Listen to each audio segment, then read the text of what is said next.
అమ్మ నాన్న తమ్ముడు వస్తున్న ఫ్లైట్ క్యాన్సిల్ అయిందండి. వైజాగ్ నుంచి కంబోడియాకి సెలవులకు వస్తున్నాను అనమాట నా దగ్గరికి. మీ అందరికీ తెలిసి 1000కి పైగా ఫ్లైట్లు క్యాన్సిల్ అయ్యాయండి. నిజంగా దీనికి కారణం చేతకంతనం అండి.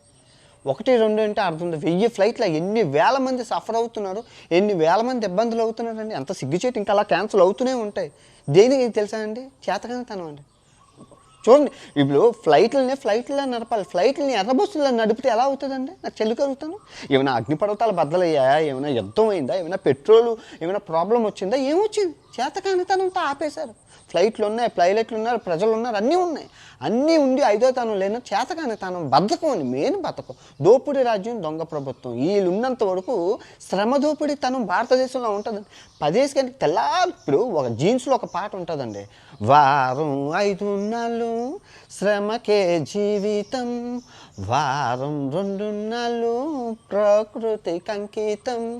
వీళ్ళు వారం 2 నెలలు 5 మొత్తం తెల్లారులు 18 గంటలు 20 గంటలు పనిచేస్తే ఏమవుతుందండి? బస్సు అంటే పక్కన ఆపుతారు. ఏదైనా ఫ్లైట్ ఎలా ఉంది? ప్రాణాలు పోవా? డీజీసీఏ రూల్స్ పెట్టిందండి కంపెనీకి. వీళ్ళే అలాగైతే మాకు అవ్వదని చెప్పారు.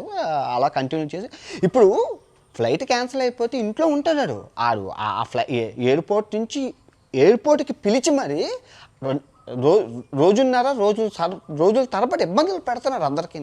పాపం ఎయిర్పోర్ట్లో ఒక్కసారి న్యూస్ చూడండి. ఒక్కొక్కడు ఎయిర్పోర్ట్లో రచ్చలు, కుర్చీలు చెదగొట్టడం, ఫారినర్స్ కూడా బూతులు తిడుతున్నారు. ఎంత పడుగు పోతుంది? ఇంటర్నేషనల్ ఫ్లైట్లు క్యాన్సిల్ చేయలేదు, చాలా తక్కువ. కానీ దేశంలో ఉన్న ఫ్లైట్లన్నీ దగ్గర 1000 ఫ్లైట్లు అంటే మాట చరిత్రలో అసలు ఇది మర్చిపోలేము. నిజంగా జనం ఎంత 140 కోట్ల విశ్వగురువులు అంటారండి. ఒక యాజ్ అ ట్రావెలర్గా నాకు తెలుసు బాగా. నేను క్యాన్సిల్ చేశాను. పక్కన సింగపూర్ ఎయిర్లైన్స్ బుక్ చేసుకున్నాను. నమ్మకం లేదనమాట. అంటే మళ్ళీ రేపటికి కూడా అలాగే చెబుతుంది. అదే అయింది.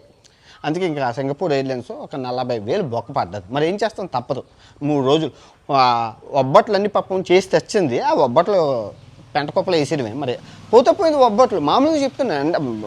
ఇక్కడ బొబ్బట్లు మ్యాటర్ కాదు, ఇక్కడ దేశంలో పరిస్థితి మ్యాటర్. ఎయిర్లైన్స్ నిజంగా ప్రపంచంలో టాప్ ఎయిర్లైన్స్లో అన్ని ఆఫ్రికా ఎయిర్లైన్స్ నెంబర్ 1లో ఉన్నాయండి. ఇథియోపియాలు గట్టా. మనం ఇంత పెద్ద విశ్వానికి గురువులు అంటాం, కానీ ఫ్లైట్లు నడపడం చేత కాదు మనకి.